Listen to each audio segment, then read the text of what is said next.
Nama saya Sari. Saya bukan artis, bukan selebgram. Saya cuma anak petani dari desa kecil di Jawa Timur. Dulu, saya berangkat ke Arab Saudi sebagai TKW karena ayah saya sakit parah dan kami sudah tak punya apa-apa lagi. Tapi, siapa sangka, hidup saya berubah total. Dari hanya seorang pembantu di negeri orang, saya sekarang punya 4 suami pria Arab yang sah. Tapi bukan karena saya cantik atau karena saya gila uang. Semuanya terjadi karena satu kejadian yang tak terduga, yang sampai hari ini masih bikin saya merinding setiap kali mengingatnya. Inilah kisah nyata saya. Kisah yang sekarang viral di YouTube, TikTok, dan media sosial. Bukan untuk pamer, tapi agar kalian tahu, nasib itu bisa berubah, bahkan di tempat yang paling tak pernah kita bayangkan. Dengarkan cerita lengkap saya, dan bersiaplah karena alasannya akan bikin kamu syok. Angin pagi menyapu pelan pucuk-pucuk bambu di tepi desa Wonosari, membuat daun-daun menari pelan, seolah tahu bahwa hari ini ada satu jiwa yang akan meninggalkan tanah kelahirannya. Kabut masih menggantung di atas sawah-sawah yang mulai menguning. Suara gamelan dari radio tetangga berpadu dengan kokok ayam dan bunyi denting sendok dari dapur sederhana milik keluarga Pak Darto. Di dalam rumah panggung berdinding anyaman bambu itu, Sari tengah duduk bersimpuh di depan ayahnya yang terbaring lemah. Paru-paru bapak sudah lama rusak akibat bekerja di pabrik semen 20 tahun silam.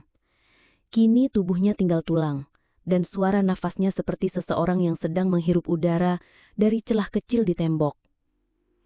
"Istirahat, Pak. Jangan banyak bicara. Nanti susah nafasnya," bisik Sari sambil menyeka peluh di kening bapaknya. Pak Darto hanya mengangguk pelan, matanya sembab.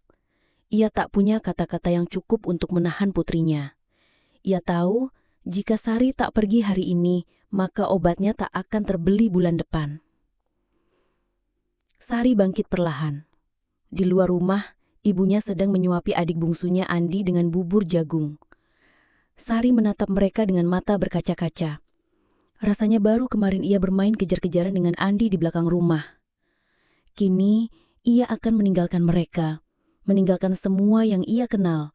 Udara desa yang sejuk, aroma kayu bakar, suara lonceng sapi, dan malam-malam gelap yang dihiasi kunang-kunang. "Ibu, nanti kalau uangku sudah masuk, ibu jangan ragu beli obat buat bapak. Jangan ditahan-tahan lagi," ucap Sari pelan. Ibu mengangguk, tapi tak bisa bicara. Bibirnya bergetar, matanya sudah merah sejak subuh. Ia berusaha terlihat kuat, tapi tangan tuanya tak bisa berhenti menggenggam ujung kerudung. "Kamu perempuan, pergi jauh, negeri orang. Aku takut." "Aku juga, Bu, tapi kita nggak punya pilihan," jawab Sari. Ia sudah siap, bahkan telah menyiapkan surat wasiat sederhana untuk ibunya terselip dalam kitab Yasin di kamar. Mobil jemputan datang tepat pukul 9 pagi. Koper kecil merah sudah ia letakkan di beranda sejak fajar. Sari mencium tangan ibunya, memeluk Rina dan Andi. Mereka berpegangan cukup lama sampai supir travel membunyikan klakson. Sari menarik nafas panjang, menoleh ke belakang satu kali, lalu naik ke mobil.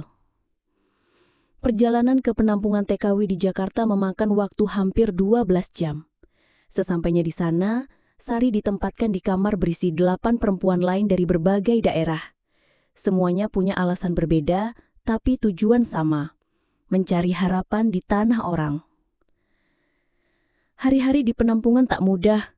Pagi diawali dengan pelajaran bahasa Arab dasar, cara membersihkan rumah orang Arab, bahkan cara menahan diri saat diperlakukan kasar. Para pelatih tak pernah berkata manis. "Kalau majikanmu bentak, jangan balas. Diam saja. Kalau dikunci di rumah seminggu, anggap itu biasa. Jangan berharap pulang cepat. Di sana kamu hanya pembantu, bukan manusia istimewa." Kalimat-kalimat itu menusuk Sari, tapi ia tak gentar. Di malam hari, ia mengulang hafalan bahasa, menulis ulang kalimat-kalimat penting di buku kecilnya. 2 minggu kemudian, visa kerjanya jadi.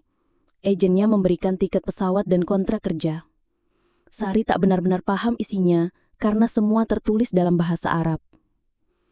Di ruang tunggu Bandara Soekarno-Hatta, Sari mengirim pesan terakhir ke ibunya. "Doakan aku, Bu. Aku pergi demi kalian. Tapi aku janji, aku akan pulang bukan hanya bawa uang, tapi juga harapan." Sari naik ke pesawat malam itu. Lampu-lampu Jakarta perlahan mengecil lalu hilang di telan awan. Di dalam pesawat ia tak bisa tidur, jantungnya berdebar. Setibanya di Bandara King Khalid, suasana begitu asing. Pria-pria bersorban, wanita-wanita bercadar, dan udara panas menyengat meski malam. Rumah majikannya besar, 3 lantai. Sari diberi kamar kecil di lantai bawah, tak berjendela, hanya cukup untuk 1 kasur tipis. Ia tahu ini bukan lagi tanah airnya. Ia tahu, sejak detik itu, hidupnya bukan milik sendiri. Malam pertamanya di rumah itu, ia menangis diam-diam. Namun hari berikutnya, ia bangun lebih awal mengenakan celemek dan mulai bekerja.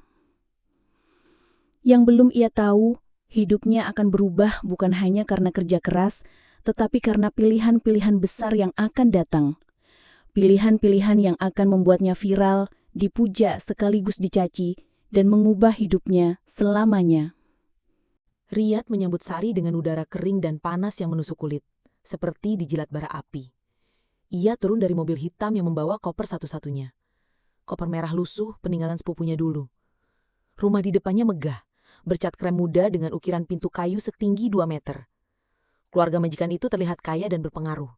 Si ibu mengenakan abaya hitam lengkap dengan nikab, sedangkan suaminya tinggi besar, berjubah putih dan berwajah galak. Sari tidak tahu banyak soal mereka. Agen hanya mengatakan satu hal. "Kamu kerja yang benar, ini keluarga saya. Kalau mereka suka, hidupmu bisa berubah." Hari pertama, Sari langsung bekerja dari subuh hingga larut malam. Mencuci, menyetrika, membersihkan rumah 3 lantai, bahkan mengurusi 4 anak kecil yang berisik dan manja. Tidak ada waktu istirahat. Makanan pun ia makan setelah semua selesai, sisa dari meja makan majikan. Tidurnya hanya 3 jam di kamar sempit bawah tanah tanpa ventilasi. Hari keempat, tangannya mulai lecet. Ia pernah menangis di kamar mandi sambil menyika luka di telapak tangan dengan air garam. Tapi ia tetap bangun pukul 5 pagi dan mulai membersihkan tangga marmer yang dingin. Setiap malam ia berdoa dalam hati. "Ya Allah, jangan biarkan aku menyerah. Aku kesini buat bapak dan keluarga. Jangan biarkan aku rusak karena kesakitan." Namun, hidup tak pernah sesederhana niat baik. Pada minggu kedua, ia mulai merasa sesuatu yang aneh. Majikan laki-laki yang biasa memanggilnya dengan suara kasar, mulai bersikap lebih lembut. Ia mulai memanggil Sari dengan nama, bukan khadam, pembantu. Kadang, saat keluarga lain sudah tidur, pria itu turun ke dapur dan mencari-cari alasan untuk berbicara dengan Sari. "Sari, kamu pintar sekali bersih-bersih, seperti orang Arab," katanya suatu malam dalam bahasa Inggris patah-patah. Sari hanya membalas dengan senyum kaku. Suatu malam, pria itu datang lebih dari biasanya. Kali ini ia membawa teh dan duduk di meja dapur. Matanya menatap Sari dengan cara yang membuat tubuh gadis itu merinding. "Kamu tahu, kalau kamu mau, aku bisa buat hidup kamu lebih baik dari ini. Tak perlu kerja seperti budak." Sari diam. Tidak tahu harus berkata apa. Hatinya mulai dicekam ketakutan. "Kamu cantik, pintar. Aku bisa nikahi kamu. Kamu jadi istri keduaku. Di sini sah. Saya bisa beri kamu apartemen, uang bulanan, dan kebebasan." Sari tertegun. Ia merasa seluruh tubuhnya membeku. Jantungnya berdetak tidak karuan. Ia tahu bahwa di Arab Saudi, poligami adalah hal biasa. Tapi ia tidak pernah membayangkan akan ada tawaran seperti ini. "Saya tidak bisa, Syekh. Saya kesini untuk bekerja. Saya punya keluarga di Indonesia. Saya butuh pekerjaan, bukan pernikahan," ucap Sari pelan. Wajah majikannya berubah dingin. Tatapannya tajam. Ia berdiri, meletakkan cangkir teh, dan meninggalkan dapur tanpa sepatah kata pun. Sejak malam itu, sikap pria itu berubah. Ia tak lagi bicara sopan. Sebaliknya, ia mulai bersikap dingin dan memperberat kerja Sari. Anak-anaknya ikut memaki dan memukul, dan istrinya mulai mencurigai keberadaan Sari di rumah. Ketegangan meningkat. Sari merasa seperti tikus yang terjebak di dalam kotak besi. Seminggu kemudian, saat ia sedang membersihkan halaman depan, datanglah tamu lelaki paruh baya berpakaian necis. Ia berbicara panjang dengan majikan pria. Tak lama, Sari dipanggil. Pria itu menyuruh Sari mengemas barangnya dan naik ke mobil bersama tamu tersebut. Sari ketakutan. Ia mengira akan dipulangkan atau dijual. Tapi tamu itu, yang memperkenalkan diri sebagai Tuan Nabil, berbicara dengan sopan. Saya punya istri yang sakit. Saya butuh perempuan yang bisa merawatnya. Kamu akan bekerja di rumah saya. Lebih baik dari sini. Sari tidak tahu apakah ia dipindahkan atau dijual secara diam-diam. Tapi karena tak punya pilihan, ia menurut. Dalam mobil menuju rumah majikan baru, ia menangis dalam diam. Tak ada yang tahu betapa hancurnya hatinya. Ia hanya bisa berharap rumah yang baru ini bukan neraka yang lebih dalam dari sebelumnya. Tapi hidup, sekali lagi, memutar haluan. Rumah baru itu ternyata tempat awal dari perjalanan besar yang tidak pernah ia bayangkan. Tuan Nabil bukan hanya kaya dan berpelajar. Ia juga pria dengan misteri dan niat yang sulit ditebak. Ia memperlakukan Sari seperti manusia, memberi kamar pribadi yang layak, bahkan memperbolehkannya menggunakan internet dan telepon sesekali. Beberapa bulan bekerja di rumah itu, hubungan mereka menjadi akrab. Istri Tuan Nabil yang sakit, seorang wanita lembut bernama Maryam, menganggap Sari seperti adik sendiri. Sari bahkan diajak ikut makan bersama di meja keluarga. Sampai suatu hari, ketika istri Tuan Nabil meninggal dunia karena sakit yang lama dideritanya, suasana rumah berubah. Kesedihan menggantung di dinding-dinding rumah. Sari merasa kehilangan sosok yang sudah seperti keluarga. Namun setelah masa duka, Tuan Nabil mengucapkan kalimat yang membuat dunia Sari terhenti. Sari, aku ingin kamu tetap di sini. Bukan sebagai pembantu, tapi sebagai pendamping. Aku ingin menikahimu. Sari terpana. Kedua matanya membelalak. Sekali lagi, tawaran pernikahan datang dari pria Arab. Tapi kali ini berbeda. Ini bukan paksaan, bukan tekanan. Ini ditawarkan dengan lembut dan hormat. Tapi Sari masih belum tahu, apakah menerima tawaran ini adalah awal dari kebahagiaan atau justru awal dari badai besar berikutnya. Sari duduk terpaku di kursi rotan di balkon lantai 2 rumah Tuan Nabil. Angin riat yang kering menyentuh wajahnya, namun yang terasa hanya satu hal, bingung. Tawaran menikah dari Tuan Nabil semalam masih berputar-putar dalam pikirannya. Bukan karena ia tak menghargai pria itu, justru sebaliknya. Setelah semua penderitaan yang ia alami, Tuan Nabil adalah satu-satunya manusia yang memperlakukannya dengan kasih sayang. Tapi, apakah ia siap? Apakah ini cinta? Atau hanya rasa aman yang menyamar?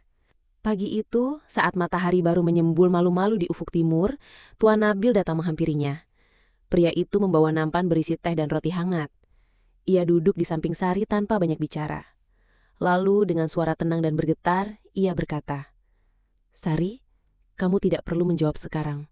Tapi ketahuilah, aku tidak butuh pembantu. Aku butuh seseorang yang bisa mengisi kekosongan ini. Aku butuh seseorang seperti kamu. Sari menatap matanya, dan di sanalah ia melihat sesuatu yang membuat hatinya luluh. Kesepian. Mata seorang pria yang kehilangan, tapi tidak kehilangan harapan. Perlahan, Sari mengangguk, meski dalam hatinya masih bergolak.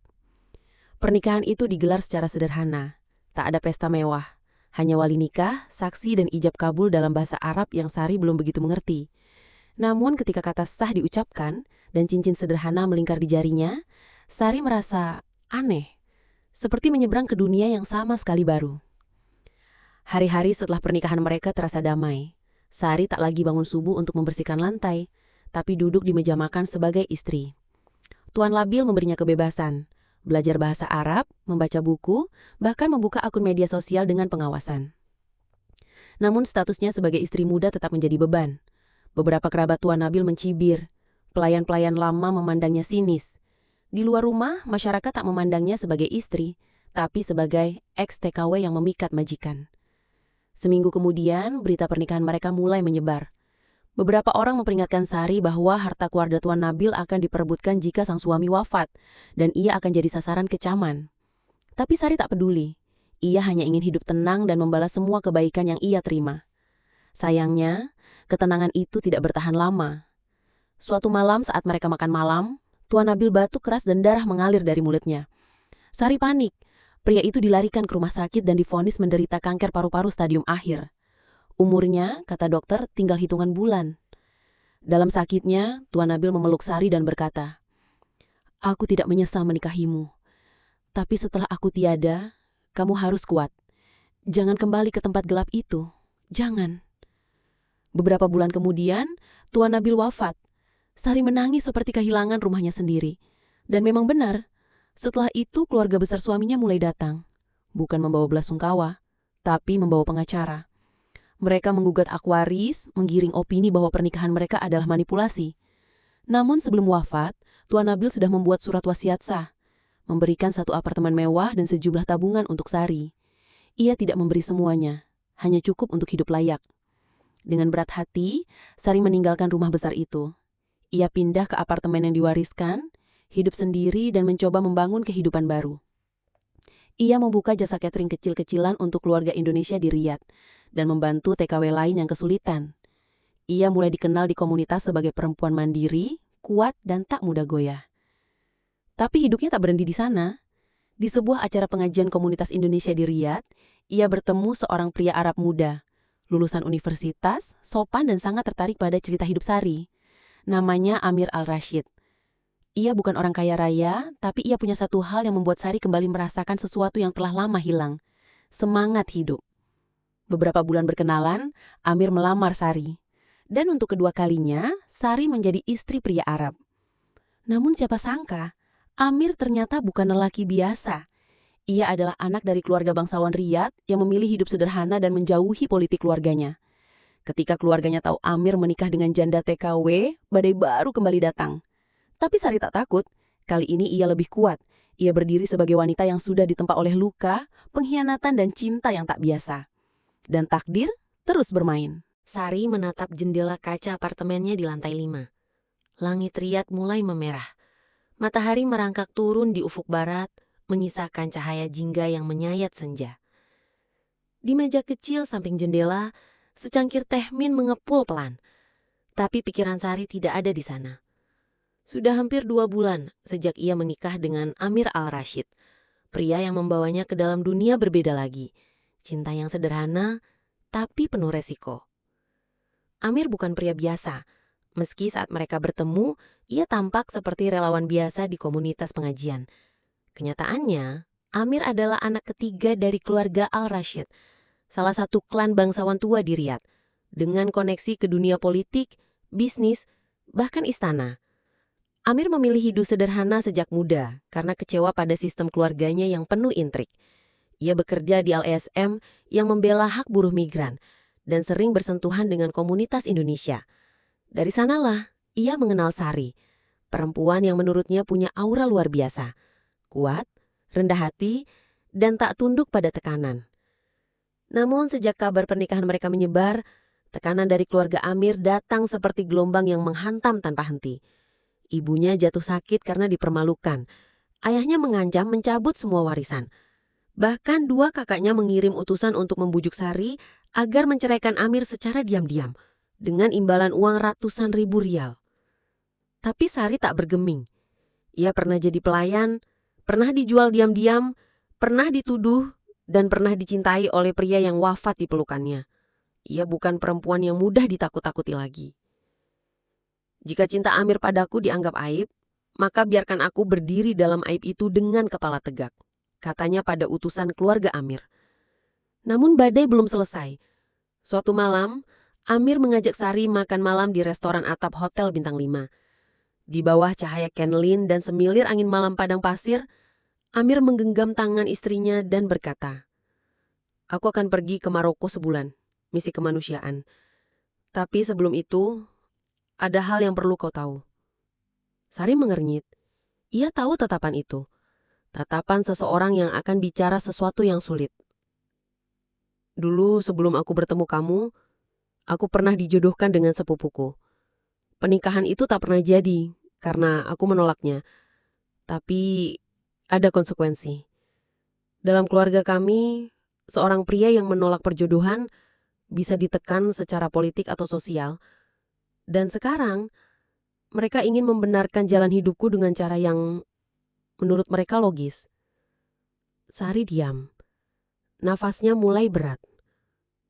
Mereka ingin aku berpoligami. Dek. Sari menarik tangannya perlahan dari genggaman Amir. Dunia seperti membeku. Angin malam berhenti berhembus. Ia merasa seperti kembali ke masa saat Syekh pertamanya mengajaknya menikah secara diam-diam. Kau setuju? Tanya Sari lirih. Tidak, jawab Amir cepat. Tapi aku juga tak bisa lari dari tekanan selamanya. Jika aku menolak sekarang, mereka akan menutup yayasan tempatku bekerja. Dan orang-orang yang kubantu akan kehilangan akses pendidikan dan perlindungan hukum. Air mata Sari menetes. Kali ini bukan karena takut, tapi karena kecewa. Ia mencintai Amir karena pria itu bebas dari sistem. Tapi kini sistem itu kembali mengejar mereka berdua. Lalu, kau ingin aku merelakan? Suara Sari bergetar. Aku ingin kamu tetap jadi istriku. Dan jika kau kuat, mungkin kau bisa mengizinkan seorang wanita lain duduk di meja ini juga. Malam itu Sari tak menjawab. Ia pulang sendiri, menatap langit riat dari balkon, seperti dulu. Tapi kini, dalam diamnya, ada satu kalimat berputar di hatinya. Mungkin memang takdirku selalu berbagi. Entah itu pekerjaan, cinta atau hidup. 2 bulan kemudian, Amir menikah dengan sepupunya. Atas tekanan keluarga, dengan janji tidak menceraikan Sari. Dan anehnya, Sari bertahan. Ia tetap tinggal di apartemen lamanya, menjalankan bisnis kecilnya, dan sesekali bertemu Amir di sela-sela waktunya. Dalam diam, ia menangis. Tapi ia juga tahu, hidup bukan kisah dongeng. Ia bukan putri, tapi prajurit. Dan prajurit tak mudah menyerah. Sampai suatu hari, seorang wanita datang ke warung kecil milik Sari. Wanita itu mengenakan nikob, tapi matanya teduh. Kamu Sari? Iya. Ada yang bisa saya bantu? Wanita itu membuka nikobnya perlahan dan berkata, saya istri ketiga, suami kamu. Tapi bukan Amir. Sari terdiam. Dunia kembali jungkir balik. Ia belum tahu, inilah awal dari kisah yang akan membuatnya dikenal seantero media sosial. Sari terpaku. Wanita di hadapannya berwajah anggun, berkulit bening khas Arab dan bersorot mata lembut, baru saja mengucapkan kalimat paling mengejutkan yang pernah ia dengar setelah sekian banyak badai hidup. Saya, istri suami kamu, tapi bukan Amir. Hening. Seperti waktu berhenti.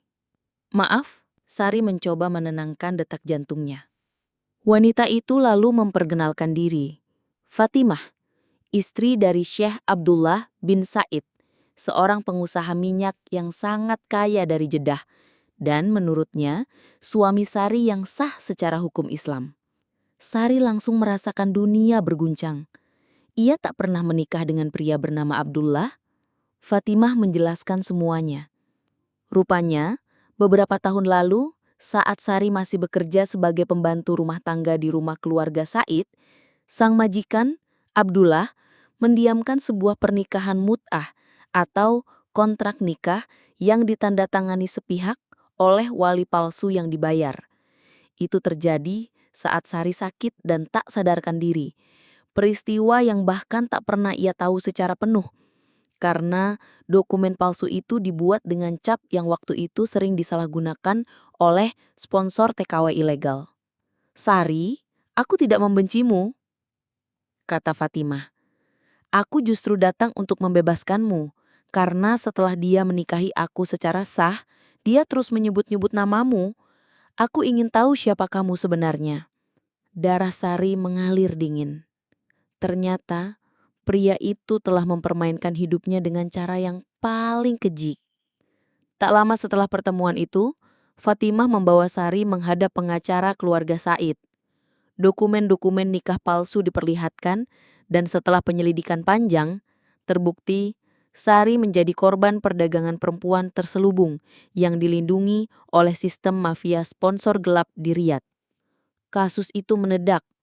Meski Fatimah membujuk Sari untuk menyelesaikannya secara damai, media lokal keburu mencium berita tersebut dan muncul judul sensasional.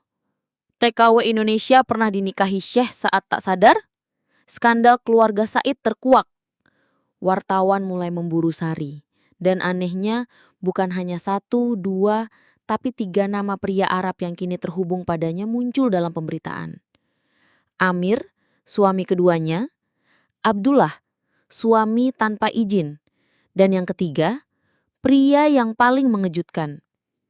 Yazid Al-Khalifah, diplomat muda yang pernah menjadi klien catering Sari, yang diam-diam sudah mengajukan lamaran kedutaan RI agar bisa menikah secara resmi dengannya. Saya tak peduli masa lalumu. Justru karena kamu kuat dan terus berdiri, saya ingin kamu menjadi istriku yang terakhir. Dan virallah cerita ini di media sosial. Judul-judul clickbait bermunculan. TKW Indonesia ini punya 4 suami pria Arab. Alasannya bikin syok. Sari dari buruh tani ke istri bangsawan Arab. Kok bisa? Skandal atau takdir? Perempuan Indonesia yang menantang sistem patriarki Timur Tengah. TikTok, YouTube, bahkan siaran berita televisi Arab dan Asia Tenggara menyorot Sari. Banyak yang memujinya sebagai simbol perempuan tangguh.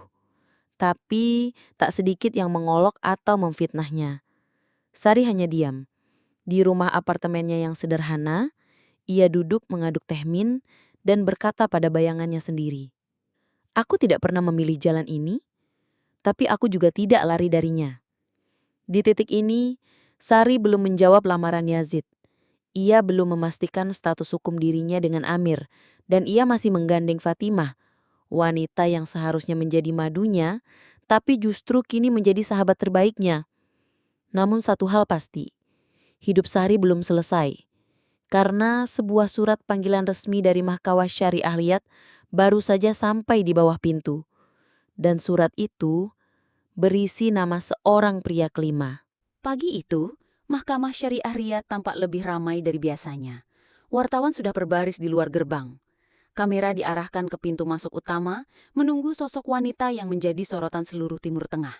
Sari, mantan TKW dari Indonesia yang kini terseret dalam kisah hukum, cinta dan skandal yang mengguncang batas budaya. Surat panggilan yang ia terima tak menyebutkan kasus detail. Namun begitu sampai di ruang sidang, Sari membeku. Di hadapannya berdiri seorang pria paruh baya berkacamata, berjas putih bersih. Namanya Dr. Karim Al-Munif, pakar genetika dan peneliti dari Universitas King's Road. Dia menyodorkan dokumen. Hasil tes DNA. Sari, katanya tenang. 6 tahun lalu, kamu melahirkan seorang bayi perempuan di rumah sakit kecil di Al-Kharj. Saat itu, kamu masih menjadi pekerja ilegal, dan bayinya langsung diambil oleh pihak yang membayarmu diam-diam. Sari menangis. Ia ingat, saat dirinya dipaksa menjual bayinya karena terdesak biaya rumah sakit. Bayi itu diberi nama oleh pihak rumah sakit, dan ia tak pernah tahu siapa yang membawanya pergi. Gadis itu adalah putri dari Syekh Abdullah bin Said. Tapi secara biologis, kamu adalah ibunya. Dan aku adalah ayah biologismu. Sari membeku. Ia bahkan tak bisa berdiri. Ternyata, Dr. Karim adalah pria yang dulu menjalin hubungan singkat dengan ibu Sari dalam program haji. Ia tak pernah tahu bahwa ibunya hamil dan melahirkan Sari di Indonesia. Setelah bertahun-tahun mencari, ia akhirnya menemukan jejak Sari lewat kasus viral di media sosial. Sari tidak hanya jadi saksi dalam kasus hukum waris dan pernikahan, tapi kini juga harus berdamai dengan akar dirinya sendiri bahwa ia bukan siapa yang ia kira selama ini. Berita tentang DNL itu menyebar luas. Media internasional menyebutnya TKW Indonesia yang ternyata putri peneliti Arab terkenal. Kisah hidupnya seperti drama. Namun di tengah hiruk-pikuk itu, Sari mendapat surat dari kampung halamannya. Tulisannya dari adik bungsunya, Lina. Kak, kami semua melihat Kak Sari di TV. Kami bangga. Tapi pulanglah sebentar. Ibu ingin memeluk kakak. Dan ayah, sebelum wafat, hanya ingin mendengar suara Kak Sari sekali saja. Sari menangis membaca surat itu. Ia tahu, ia harus pulang. Tapi satu hal belum selesai. Sebelum ia pergi, Yazid Al-Khalifah, pria keempat dalam hidupnya, datang membawa keputusan penting. Kamu tak harus memilihku, tapi biarkan aku menjadi pria yang menutup cerita ini dengan bahagia. Karena bukan berapa banyak yang pernah mencintaimu, tapi siapa yang ingin terus tinggal saat semua badai selesai. Sari hanya bisa menatap mata Yazid, tapi ia tahu hati yang tenang tidak memilih karena tekanan atau rasa bersalah, melainkan karena keyakinan. Sari berdiri di Bandara Juanda, Surabaya. Ratusan orang menunggunya, bukan sebagai TKW, bukan sebagai istri siapapun, tapi sebagai inspirasi. Beberapa YouTuber datang meliput. Komunitas TKW dari berbagai kota menyambut dengan air mata dan bunga. Ia bukan lagi Sari yang dulu. Ia sudah melalui 4 suami pria Arab. Dari kontrak palsu hingga cinta tulus. Skandal pengadilan syariah, pertemuan dengan anak kandung dan ayah biologis, penolakan terhadap kekerasan sistem patriarki, dan akhirnya kembali pulang, membawa harga diri, bukan hanya harta. Di panggung kecil yang disiapkan warga desa, Sari bercerita dalam bahasa Jawa dan Indonesia. Aku bukan perempuan sempurna, tapi aku berdiri hari ini bukan karena keberuntungan, melainkan karena tak pernah berhenti melangkah walau dalam gelap. YouTube pun meledak. Thumbnail dengan teks besar. TKW Indonesia ini punya 4 suami pria Arab, alasannya bikin syok, lihat akhirnya. Jumlah view, 18 juta. Subscriber channelnya, 1,2 juta. Undangan wawancara dari Netflix dan Vice, masuk email. Tapi Sari menolak semuanya untuk satu hal. Aku ingin buka sekolah gratis untuk anak-anak buruh tani dan mantan TKW. Biar mereka tahu, kisah seperti aku tak harus terjadi lagi. Tamat.